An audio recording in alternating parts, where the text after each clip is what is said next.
Welcome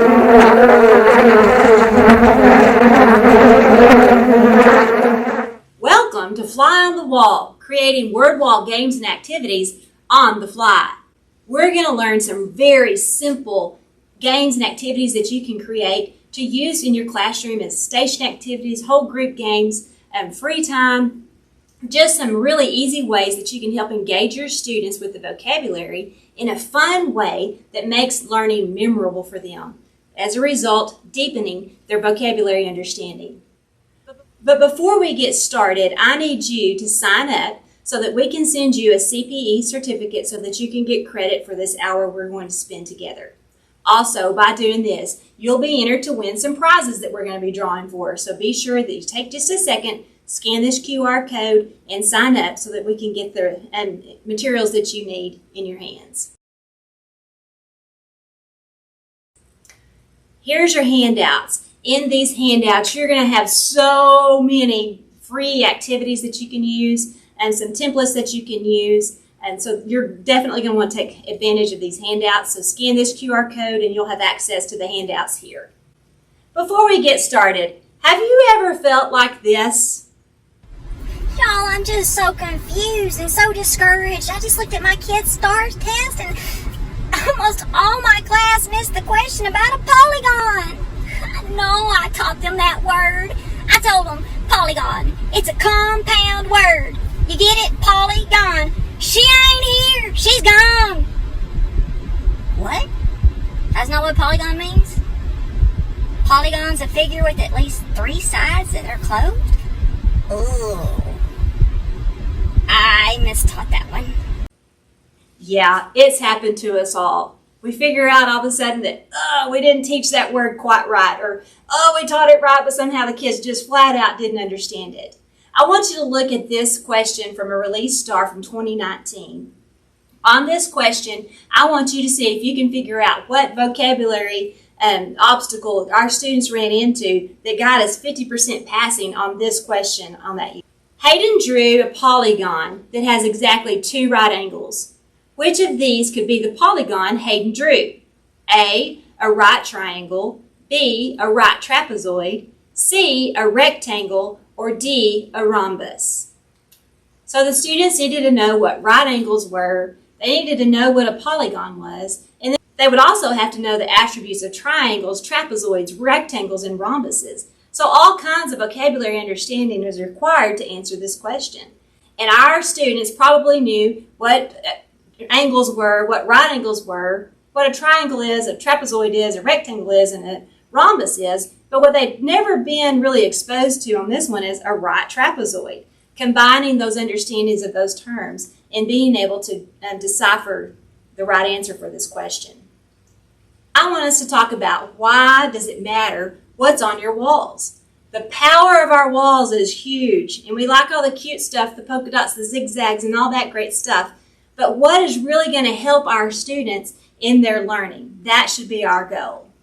Eric Jensen says that 98% of what the brain takes in comes in subconsciously and is not the result of direct instruction. 98%? What?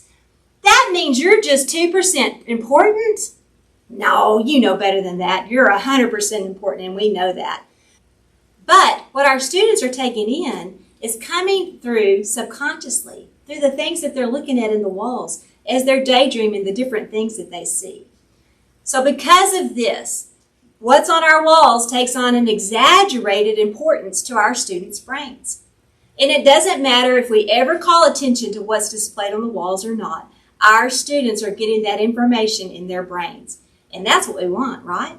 So your word walls are so incredibly valuable. But I want to show you today in our hour together how you can put your word wall to work. When students' attention shifts from the teacher, which it is going to happen, they're going to daydream, they're going to go off. Having relevant visuals on your wall is going to ensure that your students are still looking at material that is important to the lesson.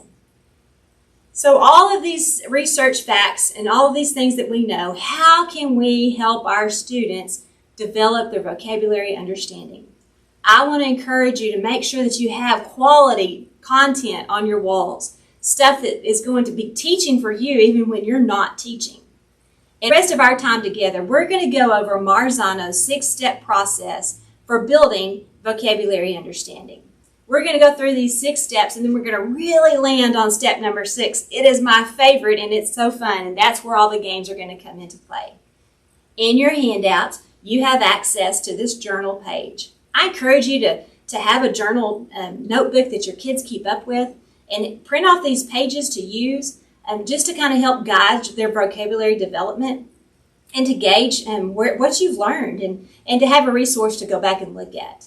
Now, the first thing you want to do on your journal page is you're going to have your students shade in their understanding. We want to find out, what do you already know about parallel lines? So have them shade in to start about how clear this word already is to them. So to begin with, just shade in, here's my understanding, here's how much I know. And some students, it may just be completely blank because it may be a brand new word to them. The first step in Marzano's 6-step process is for you to provide a description, an explanation, an example of the new term. Now, what did I not say you're going to provide? Think about it. That's right. I did not tell you you're going to provide a very wordy, lengthy dictionary definition of the term. You're going to have your students flip back to the back of their book and write the term from the glossary. No. We're just going to give a description, a short description, something simple, an explanation, or an example of the new term. There's a lot of different ways that you can go about this. You can start out by telling a story. You could use a video or an image. You could ask the students to investigate and present the information for you. You can describe a mental image. Or you can find and create some pictures on the internet to share with your students. Let me give you an example. We're going to talk about parallel lines. Now, I want to tell you a story about little Carol. When she was little Carol Maston and 6 years old, and she was a first grader, and oh my goodness, they were going on a field trip. Carol was so excited. Oh my goodness. Y'all, I got a window seat this day. I was on the bus, my first big bus ride, and I got a window seat. Now, why would that matter that I got a window seat? Well, I was the baby of the family, and I never got a window seat. I was always squished between a sister sandwich. One sister here, one sister there, and a sister squeezed in the middle. Poor little me, right? But today was my day. I scored a window seat. And I can remember driving down the highway from Shallow Water to Lubbock. And as I looked out the window, oh my goodness, you won't believe what I saw. I was looking out at the cotton fields, and all of a sudden, I noticed these long lines in the cotton field. It looked like a man walking on stilts. I kind of felt like I was at the circus. And the faster we went, the faster their legs looked like they were moving along. And that was when I noticed parallel lines. That's what was creating that illusion, because these lines in this field were all going the same angle. They were all the same distance apart, and they were never going to intersect. Those were my parallel lines. So I had just told you a story to help describe to you what parallel lines are. So you can simply just tell us a story. You could show some pictures. Here's some pictures I found of some parallel lines. As I was pulling up into the parking lot at school this morning, I noticed all these parallel lines. And at this point, I'm going to talk again about how these lines are the same angle, they're the same distance apart, and they're not going to intersect. Those are my parallel lines. This might be a good time for you to have students come up and circle on the board where the parallel lines are. And there's some lines on here that are not parallel. We were at the football game, and oh, it was so exciting. The crowd was cheering.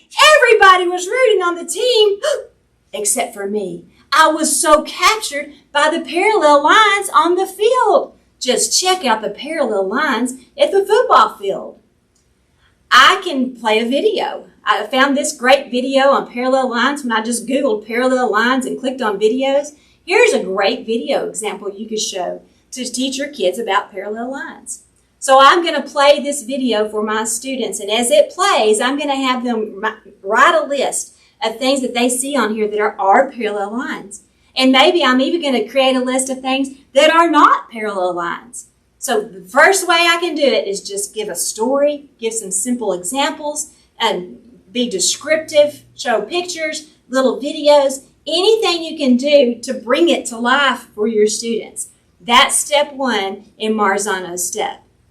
Now the next steps we're going to talk about is step number 2, and this is where, after I've told my stories and I've given these descriptions, I'm going to have my students go to their journal page and they're going to restate the description or the explanation or example in their own words. So they're going to go to their journal page, they're going to describe the term in their own words now. As simple as that. So step number 1, give a simple description or explanation or story.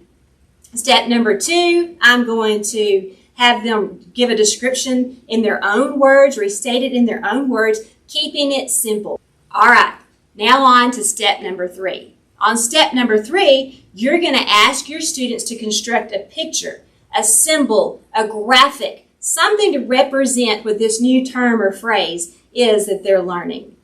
Now what this is going to do is it's going to force your kids to really think about the term in a totally different way. We've talked about the term, and that's linguistic. So we've written it, we've talked about it, and that's a way of processing that information linguistically. Now, when I'm using pictures and symbols and graphic representations, I'm going to be processing that information non-linguistically. This allows your students to experience the new term both linguistically and non-linguistically. That way we're making sure that we hit everybody. So they're going to pull out their journal page and simply draw a representation of the term that we've talked about. When we're talking about this step, this is an opportunity for the teacher to really put that visual and spatial intelligence to work, and it's going to really allow them to draw on what they're learning in class. Marcia Tate reminds us that the brain remembers what it writes down. So we've already given them an opportunity to write the term, we've given them an opportunity to write a description in their own words, and now we're giving them an opportunity to draw. So all of those things are going to help the brain remember.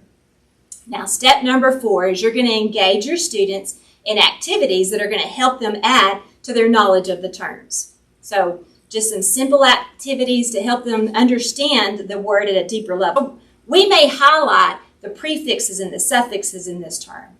We may identify some antonyms and some synonyms. We're going to maybe draw some additional pictures or another graphic. We may list some related words and maybe some non-related words. We may write some brief cautions to help the students be aware of some common confusions that might happen. For instance, with parallel lines, those are often confused with perpendicular lines. So we may go ahead and talk about that and explain it. And then for your ESL students, this is a great opportunity for you to go ahead and to translate this into their own language to help them understand it, to make that connection. And then step number 5 is we're going to ask our students to discuss this term with another student. So we're going to do maybe like a think, pair, share, or maybe retrieve. We're going to retrieve that information, retrieve, pair, share, and allow the students to talk a little bit. Students remember 90% of what they say or discuss as they complete an activity. And they also remember 90% of what they teach. If you give your students opportunity to talk and to teach one another, they're learning at a deeper level and it's going to stick. And that's what we want, right? So if your room is quiet and as quiet as a mouse, you're going to have to shake things up a little bit. Kids need to be making noise, productive noise. They need to be talking. They need to be teaching. They need to be playing. They need to be engaging with these terms. And then finally, step number 6. Oh my goodness, this one is my favorite, and your kids love it. You're going to involve your students in some games. Marzano warns us, games are the most underutilized educational resource. What? Let me say that again. Marzano warns us, games are the most underutilized educational resource. That's alarming because you can't think about kids without thinking about games. Games are fun. Kids love games. And games make learning stick. Marzano's research also shows that just using games has proven to increase scores by a 20 percentile gain. That's significant. So that's where we're going to sit for the rest of this time. We're just going to talk about some games that you can easily make and implement and use in your classrooms to engage your students in the vocabulary. Before we get to that, why play games? Here's what I want to tell you about playing games. Active participation is going to help you know what your kids are thinking. If you're hearing your kids, you're hearing what they know, you're hearing what they don't know, you're hearing their misconceptions. So we want to be hearing our students. Games helps kids remember the skills. That's what we're here for. We want them to remember what they're learning and to be able to apply it. Games also help control discipline.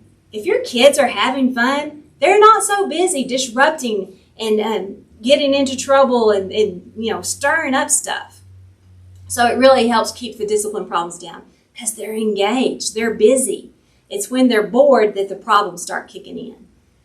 Also, games are going to give you a chance for some immediate feedback. So kind of back up to that first one. I hear what's happening, I hear the misconception, and I can fix it right then. Kids need that quick feedback.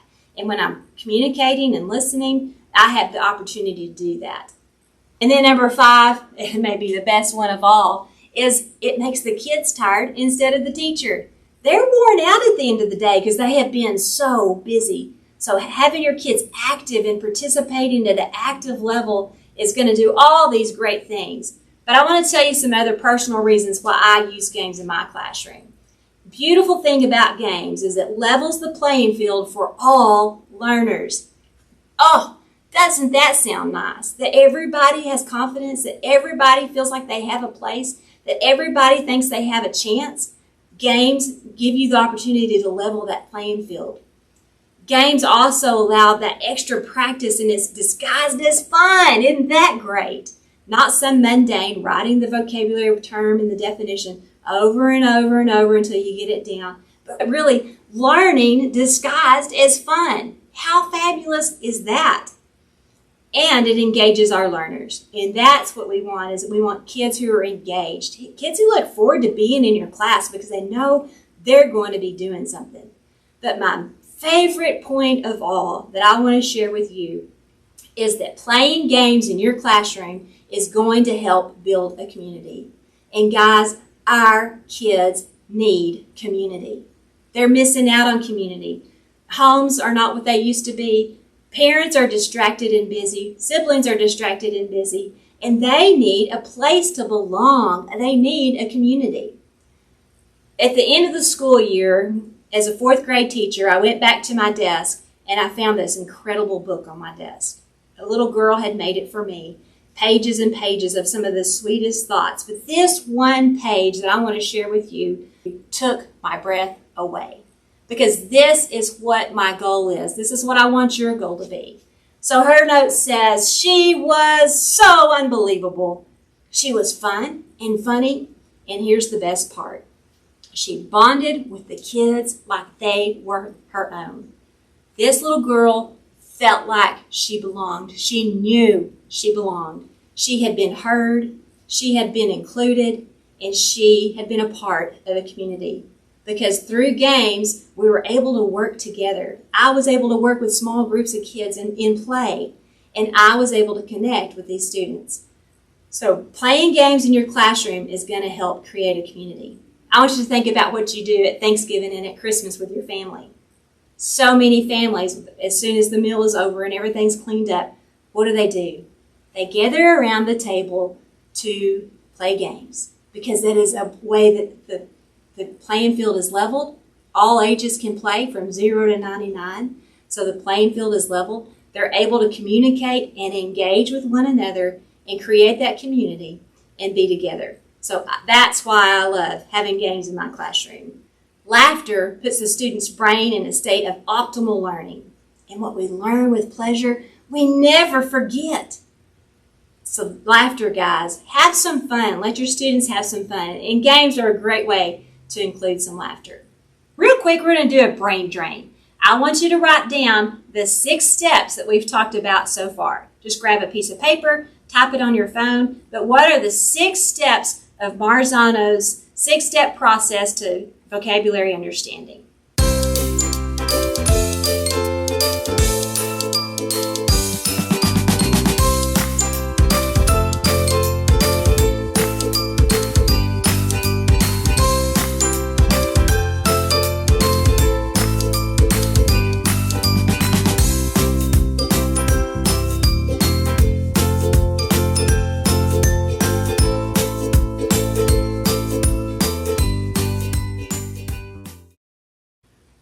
All right, step number 1, just for review. Hopefully you've retrieved these and written them on your brain drain.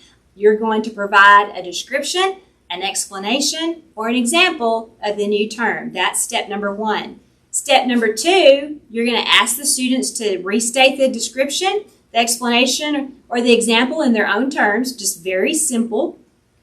Step number 3, allow them the opportunity to construct a picture, a symbol, a graphic, something to represent the phrase. Step number 4, you're going to engage your students in some activities that help them add to their knowledge of the term. So we're going to talk about prefixes, suffixes, all of those different things, antonyms, synonyms, what it is, what it isn't, those kind of things. Kind of think about a Freyer model. Freyer model is a good example of opportunities to do that. Step number 5, you're going to allow your students to talk to an elbow buddy and doing a retrieve pair share as they retrieve what they've learned about that term. You're going to allow them to teach it to another student. I like to have my kids make a short little video of them being the teacher and teaching me the word. And then step number 6, you're going to involve your students in games. In your handout, you're going to see this page where it's going to have the different games that we're going to talk about. This is just a place for you to take some notes and maybe some reminders and things that you want to do. So take advantage of this page in your handouts. And let's get started with some of my most favorite games of all. All right, let's jump in. Here's our first game, and this is one of my very favorite games that I used in my classroom all the time. And it started out in such a simple way. I was working with a group of ESL students, and they were so timid, and none of them were willing to brave it and say what they knew. So they were all just kind of sitting there real shy and bashful and quiet. I couldn't get anything out of them. All of a sudden, I saw a pair of the 3D glasses from the movie theater on my desk, because I'm one of those people, I keep everything because I might use it sometime, right? Well, I had kept these, and they were on my desk. So I went over to my desk, I got them out, I glued a magnet on the front of the glasses real quick, and all of a sudden I had this powerful game to use with my students. So just a magnet on the front of the glasses right here. So you need a pair of glasses, dollar store, sunglasses, anything that you can, just something cheap. Glue a magnet on it right there, or a paper clip, however you want to go about it. And then I got my vocabulary cards, and to start out with, I just used a simple paper clip on there. And so I would put the term on the student's head. The other students in our group would have to give them enough of a description without using this word to help get their friend to the term. All right? So they might say something you get from your parents, and give me all of these different, what it is, what it isn't kind of descriptions.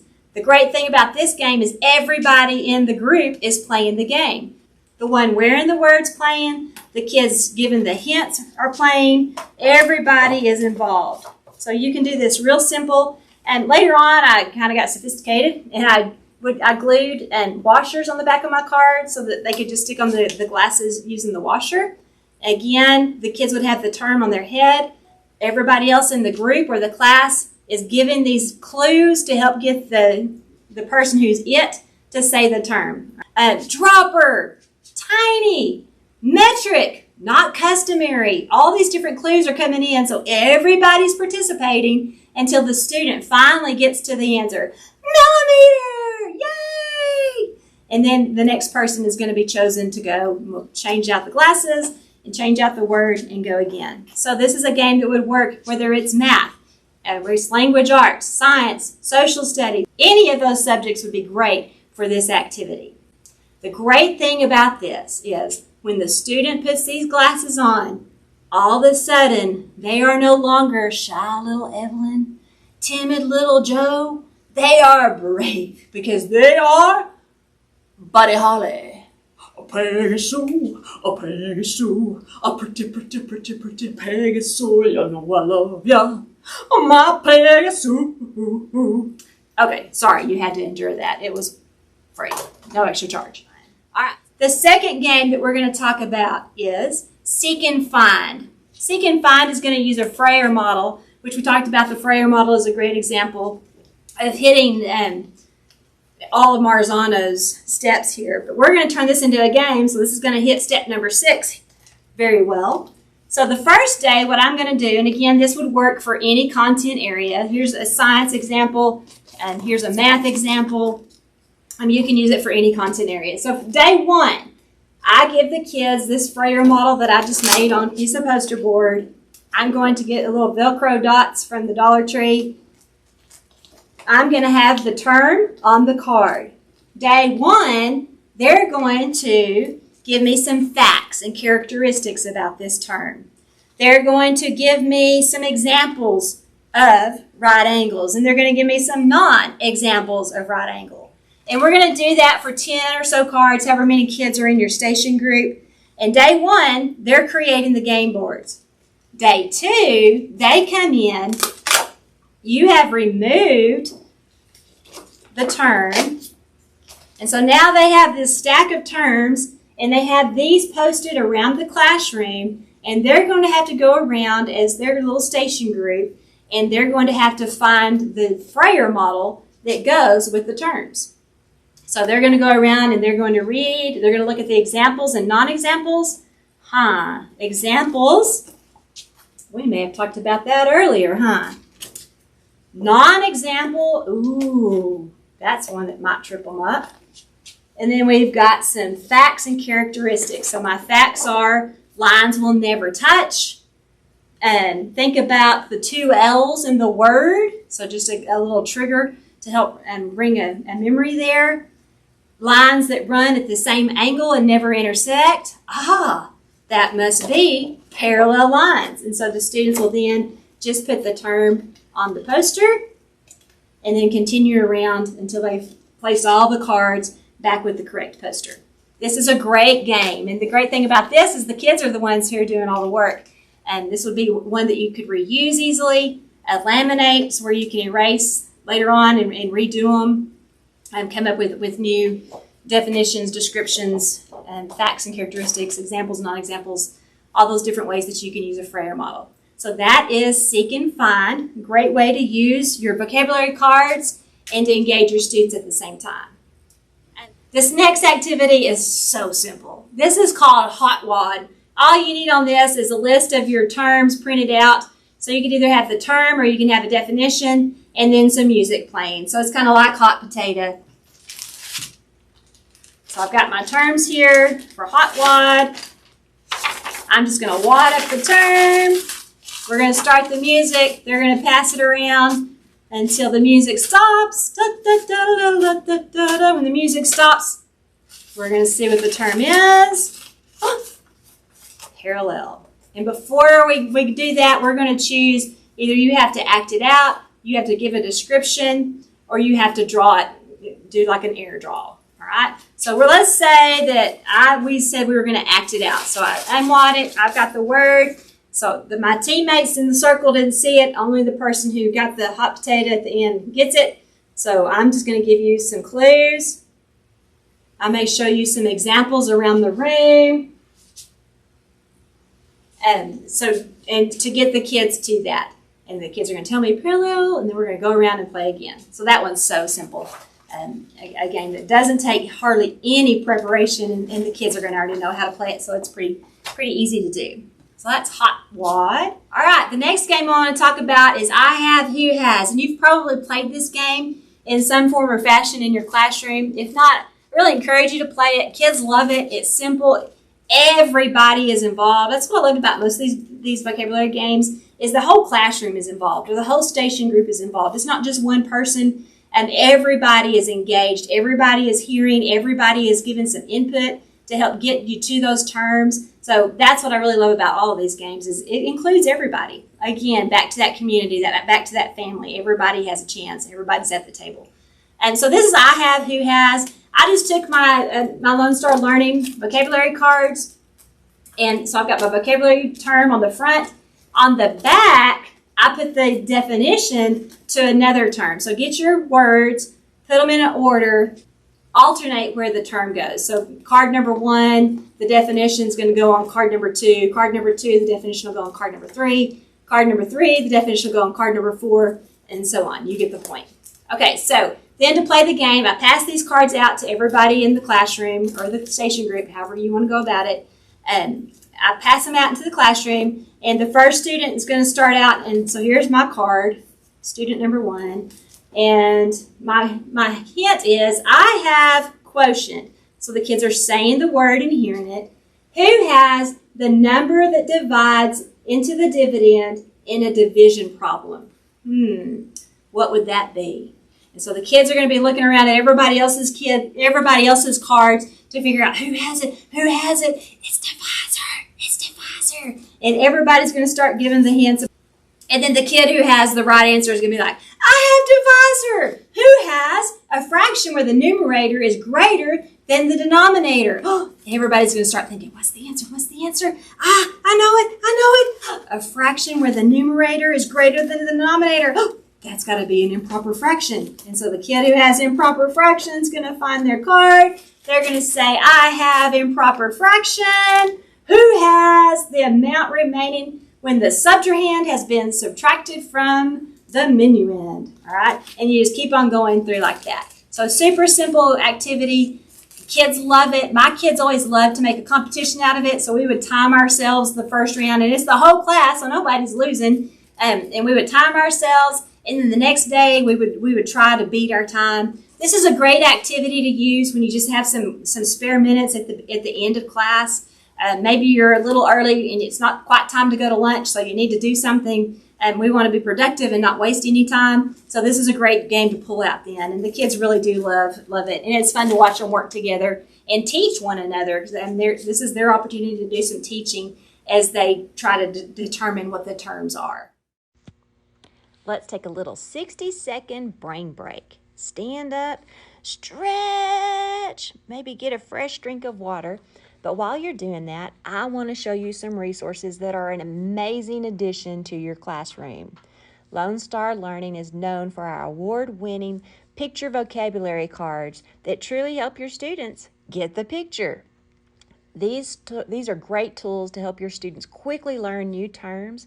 They're colorful, they look awesome on your walls. Each card is illustrated to look just like its meaning, so it really helps bring the word to life for your students. We have these available for math, for reading language arts, for science. We even have PE words. So be sure to check out our website for our awesome visual vocabulary cards. Okay, let's get back to fly on the wall, games and activities. All right, and then we have Swat It. Now this is a fun game. I love Swat It, and students love Swat It. And all you need for this is just some cheapo fly swatters. You get them at the Dollar Tree, 2 for $1.25 now. Or sometimes they have these cute little swatters. These would be great too.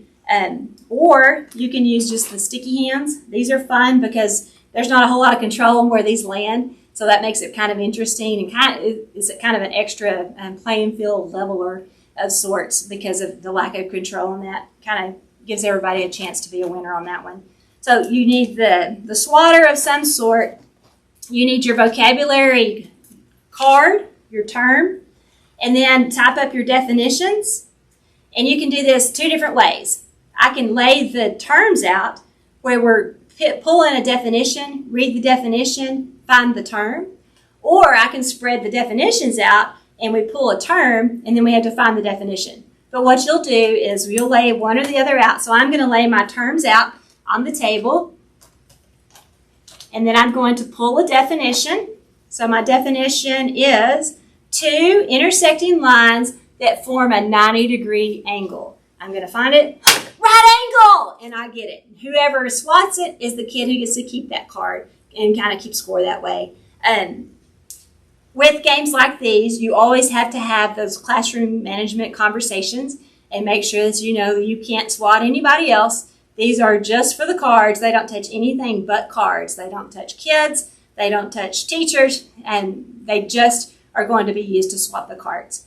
The thing that, when we talked about this earlier, is that when you're playing games and you're active and kids are involved in active participation, you really cut down on discipline issues. Kids love the games, and they want to make sure that they get continue to have the opportunity to play the games, so they're going to make the right choices 99% of the time. You may have one that, has a bad day, but one time of them having to go back to their seat and not getting to play, and they're going to correct that pretty quick. So have the conversation, set the rules, be sure that you're clear on what your expectations are, and kids are going to impress you. They're going to do the right thing.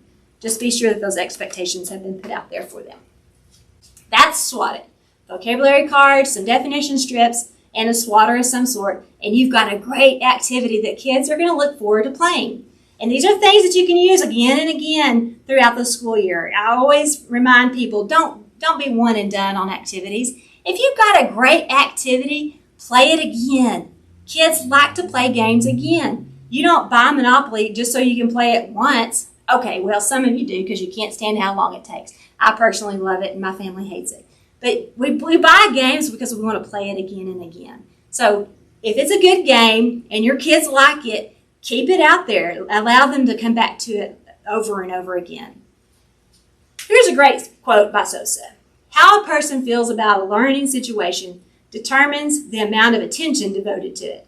Emotions interact with reasons to support or inhibit learning. If your kids have happy, fun, good emotions about their learning, that is going to support learning. If they are bored, if they are not challenged, they are not going to be very inclined to learn.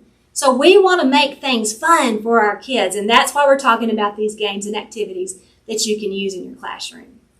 Here's a super easy one. All you need for this one is a $1 beach ball from the Dollar Tree or wherever, and a Sharpie. At the beginning of the year, we started out with our beach ball, and it was clean. There was nothing on it. It was a clean slate. Then after we finished a unit or a lesson or whenever we wanted to, we would go back to our ball and we would add those words to the ball throughout our lessons throughout the school year until at the end of the year we had our ball pretty full of terms. And again, all of these activities can be used for any content area, so be sure to keep that in mind.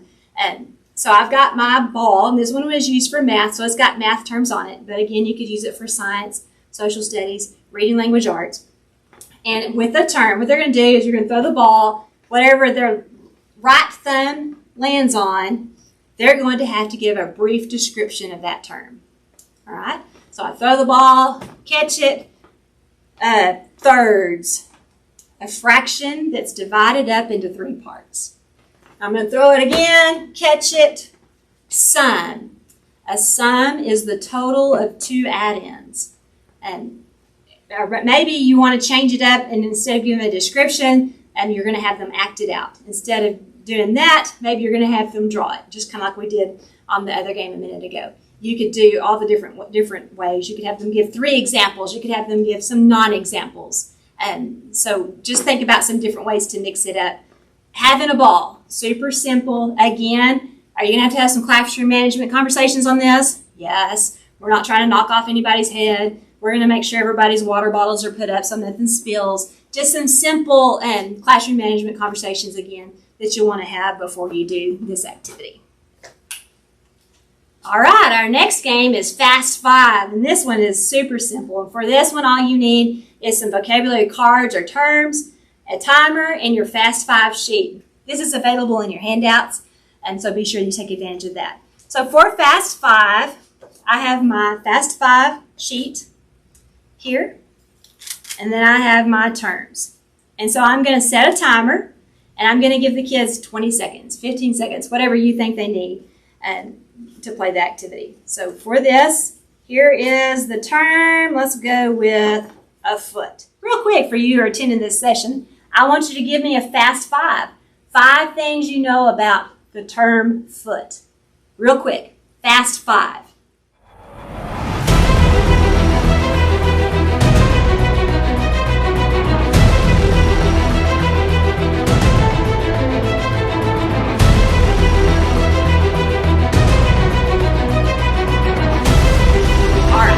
may have included 12 inches. You may have said there's 3 in a yard. And you may have said about the size of my shoe. You may have given an example of about the size of a book. And you can give examples. The kids may give non-examples. They may give some definition. A great way to get their mind thinking in a lot of different directions as they try to think of 5 things that they know about this. All right? This is Fast 5. Just a quick 5 things you know about this term. This is a great review activity after you've had some of the games and activities with the terms.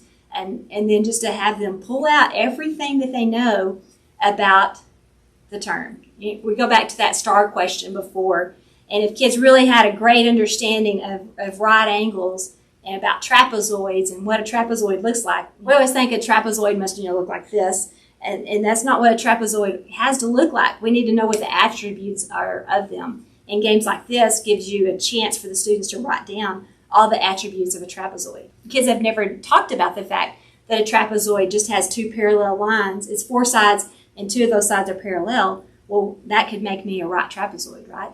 So great opportunity to kind of hone in on those and to help the kids really understand the terms at a deeper level. This is Spin and Guess. All you need for this is this page that's in your handouts. So you get this little spinner page. You can use a pencil and a paper clip. Or you can get fancy and get you a fidget spinner and add a little pointer to the end. Kids love little things like this. Super simple, cost you $1, and you've got something fun. And then you just need some of your vocabulary cards. All right? So the student's going to draw a term from the stack. And these may be words that you've pre-selected. They may be words from throughout the school year. They may be words just from this unit that you're working right now. That'll be up to you to determine that. You could even have the students pick the terms, and they could come up with the terms and then play the game.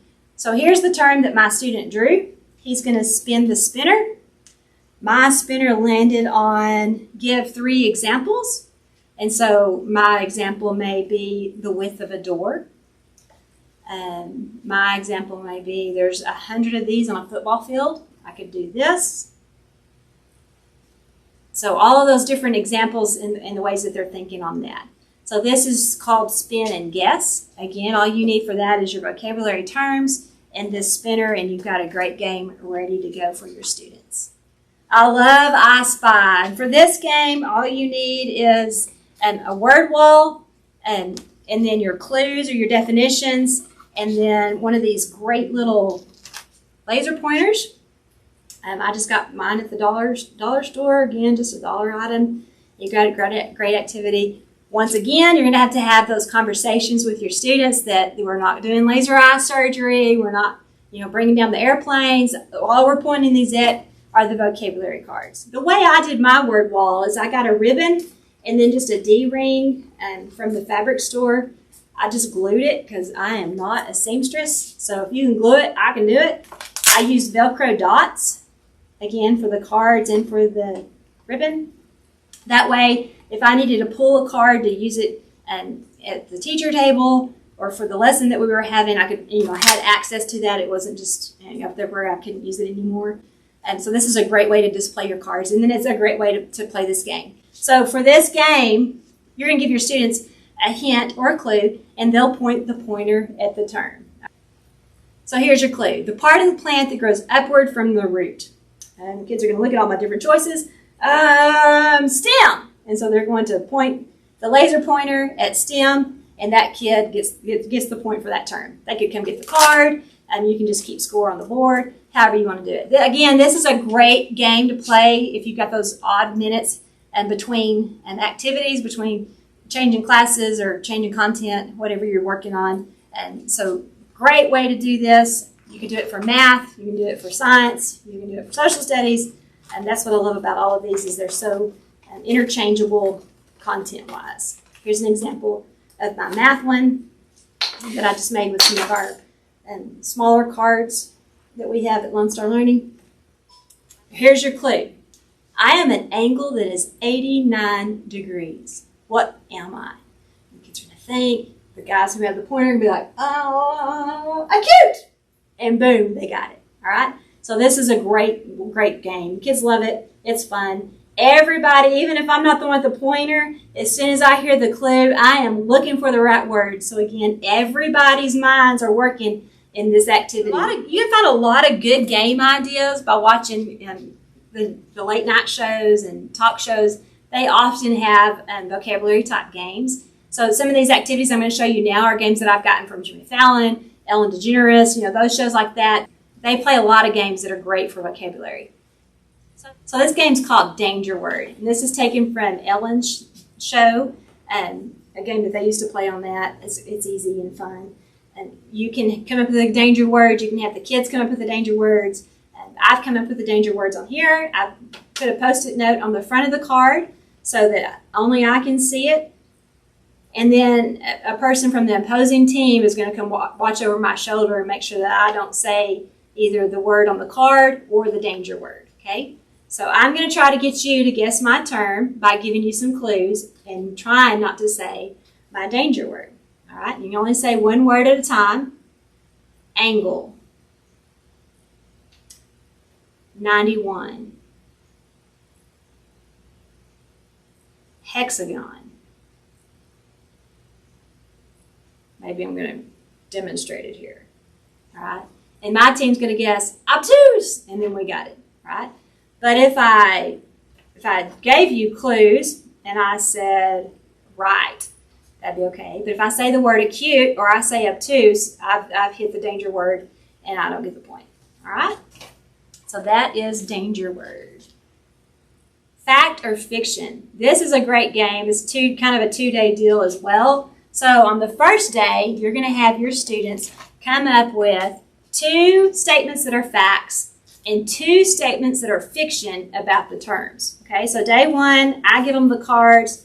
They're going to give me 2 things that are facts, 2 things that are fiction about these cards. All right, that's day 1. Then day 2, we're going to play the game. All right, so I'm going to pull my card. And I'm going to show you what it is. Fact or fiction. If it's fact, I want you to give me a thumbs up. If it's fiction, I want you to give me a thumbs down. All right? Here we go. Fact or fiction for this term. I am greater than 1. Fact or fiction?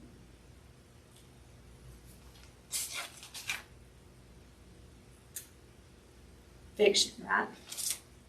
Fact or fiction? My denominator is always smaller than my numerator.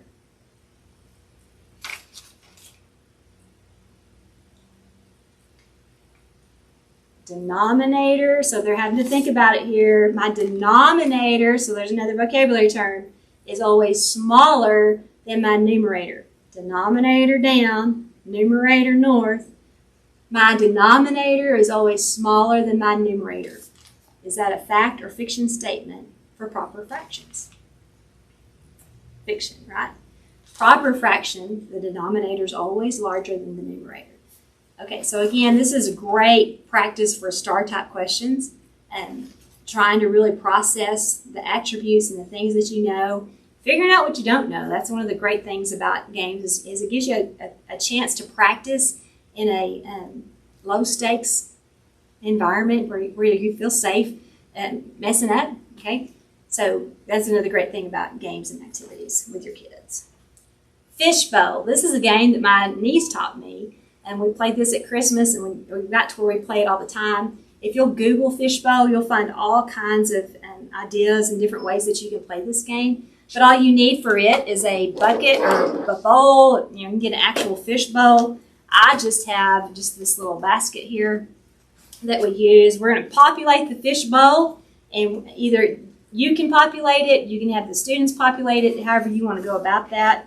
But we're going to populate the fishbowl with words that we've been practicing. And this is you can use our great little mini cards for this. You could use our bigger cards, whatever you wanted to use on those would be great. All right, so for fishbowl, you've got your fishbowl populated. I put the cards in there, and we're just going to go around, and I'm the first player. So I'm going to draw a card.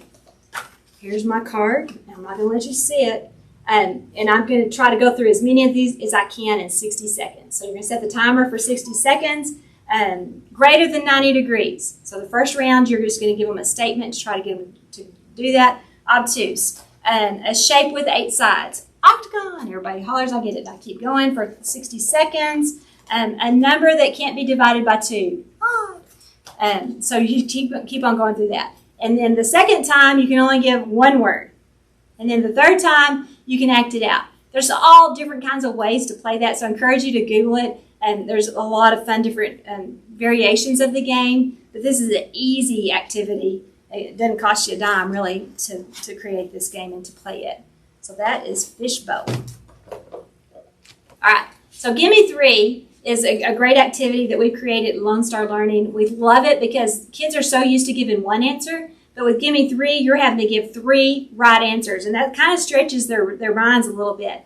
So with Gimme 3, I'm going to ask you a question, and I want you to write down 3 things, 3 responses you would have. Now, in the classroom, the kids would be talking and sharing their responses, which that's always best whenever they're talking, right? But just for our purposes, since we're doing this online, I want you to write down 3 things you know are true about obtuse angles. 3 things you know that are true about obtuse angles. Write down 3 real quick.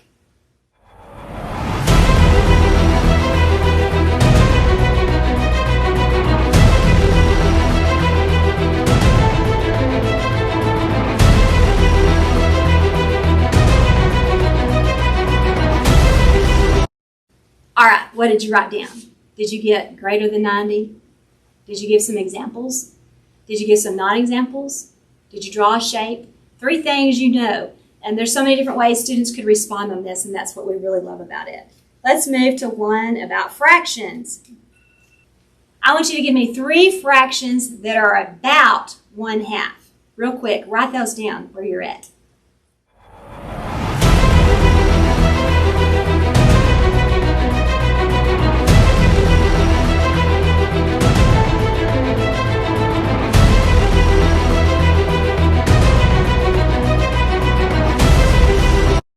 What'd you get? Did you get some things like 3/8? Maybe you got 6/11. Maybe you got 4/7. What are some things that are about 1/2? Fractions that are about 1/2. All right, and then let's do one for financial literacy. Give me 3 examples of variable expenses. So again, just your kids having the opportunity to think outside the box, to kind of expand their thinking, and not just think of it in such isolation, but expanding it and thinking about 3 things. That's going to help prepare them to be able to answer questions like we saw as we began this session, because they're thinking broader. It's not so compartmentalized, just this one, narrow thought. We're expanding that thinking. So this is a great resource. These are super cheap. You might check them out on our website. Those are called Gimme 3. One of the things that I want you to remember about all of these games that we've played today is any of these games could be played at any time. At Lone Star Learning, we are so convinced that it is vital that we make minutes matter, that we don't miss a minute with our students. If we learned anything from 2020, it was that time with our kids is vital. It's crucial. It's valuable. And we want to make sure that you're making the most of every minute. If you waste 5 minutes at the beginning of class and you waste 5 minutes at the end of the class, by the end of the year, you have lost an entire 6 weeks with your students. That's huge. So if you've got 5 minutes left over at the end of class, that's okay. That happens. Pull out a game. Get your word wall games going. And get your I Spy game and a laser pointer going. Toss the beach volleyball around. Get to swatting. Do something that's going to engage your students to make sure that you're making the most of every single minute.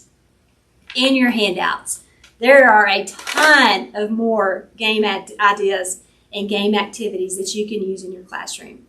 And we want to make these available to you because we want you and your students to be successful. We want their vocabulary to not get in the way of their success. Their words, their knowledge of those words, and being able to apply those words is very crucial to their success. and we want to help you in that venture. So take advantage of these downloads. There's a lot more activities and games that we want you to have access to. An hour is not enough time for us to share all our ideas, but there's a whole packet of games and activities and ideas that you can play with using our mini cards and using our other cards. So just be sure that you take advantage of all those. If you have any questions or you have some ideas you'd like to share, I would love to hear from you. So here's my email address. Take a minute, just shoot me an email, and I would love to hear from you. Also, I'm going to put up the QR code one more time for you to sign in order to get CPE credit.